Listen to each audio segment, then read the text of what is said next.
I'm Atra El-Nashar in Washington. The U.S. and Iran set to hold nuclear talks Friday in Oman. The Trump administration is openly skeptical that progress will be made as tensions escalate between the White House and the Iranian regime. In the lead-up to his special envoy and son-in-law meeting with Iran's foreign minister, President Trump issuing a warning to the Iranian regime. Should the supreme leader in Iran be worried right now?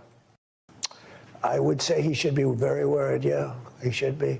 As you know, they're negotiating with us. Friday's meeting will mark the first formal talks between Washington and Tehran since the U.S. Operation Midnight Hammer strikes on 3 Iranian nuclear facilities last summer. Iran's foreign minister signals he's only willing to discuss nuclear issues. I'm not sure you can reach a deal with these guys, but we're going to try to find out. The U.S. has more on its list, not the least of which is the regime's deadly crackdown on protesters. The demonstrations began over the country's collapsing economy. Estimates vary and investigations are ongoing, but thousands of Iranians are believed to have been killed by government security forces. One of the reasons why the Iranian regime cannot provide the people of Iran the quality of life that they deserve is because they're spending all their money, they're spending all their resources of what is a rich country, sponsoring terrorism, sponsoring, all these proxy groups around the world. Ayatollah Ali Khamenei labeling the protests seditious, claiming they were mobilized by the U.S. and Israel. Saying in this translated post, what makes the American character of this movement evident is the statements of the President of the United States. He clearly said to the rioters, go ahead, move forward, I'm coming. The protesters have said, where are the Americans? You promised them we would have their back. Do we still have their back? Well, we've had their back, and look, that country's a mess right now because of us. We went in, we wiped out their nuclear. In the background of these talks are buildups of both American and Iranian military forces in the region. On Thursday, Iranian state TV says Iran seized 2 foreign oil tankers in the Persian Gulf they accuse of smuggling. And on Tuesday, U.S. forces shot down an Iranian drone when they say it aggressively approached an American aircraft carrier in the Arabian Sea. In Washington, I'm Atra El-Nashar.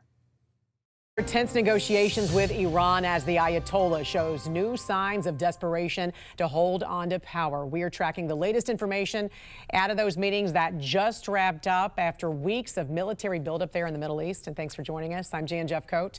It is Friday, February 6th, and this morning a big warning for Americans in that region already on high alert. The State Department has issued an alert for U.S. citizens to leave Iran as quickly as possible. We want to get right to Angela Brown at the live desk with these breaking details from those talks. What have we learned, Angela? You know what, Jan, this is a very fluid situation because it seems like right now no direct meetings, but indirect meetings. That's what we're hearing. According to reports, U.S. delegates didn't even meet face-to-face with Iranian leaders. Reports show mediators from Oman first met with the Iranian side to hear their demands after they were escorted out the building, and the U.S. side was allowed in to share their concerns. Now, the mediators say they're focused on working out technical and logistical issues at this point before actually even moving forward. Right now, it's unclear when U.S. and Iranian leaders will sit down face-to-face in person. Now, heading into the meeting, Iran said they only wanted to discuss essentially its nuclear program. It's unclear if that issue will be the only thing they're going to talk about. U.S. leaders had also wanted to discuss Iran's brutal crackdown of nationwide protesters as well. You have Special Envoy Steve Witkoff. You have the president's son-in-law, Jared Kushner, representing the U.S. Getting this point to this point that they are right now, wherever they are, apparently was a challenge after Iran changed the location of the meeting at the last minute. Now, the president agreed to the changes in hopes of striking a deal quickly, but is prepared to use other options if something does not materialize. The president has obviously been quite clear in his demands of the Iranian regime. Zero nuclear capability is something he's been very explicit about, and he wants to see if a deal can be struck. And while these negotiations are taking place, I would remind the Iranian regime that the president has many options at his disposal. That's true. The U.S. military is in position right now not too far from Iran. Leaders say they have the ability to strike the Middle Eastern nation at a moment's notice. Now, earlier this week, the USS Abraham Lincoln was forced into action after being threatened by an Iranian-linked drone. They were able to take it out before it caused any damage or injuries. Now, we're staying on top of this very fluid situation this morning. Latest information right here at the live desk.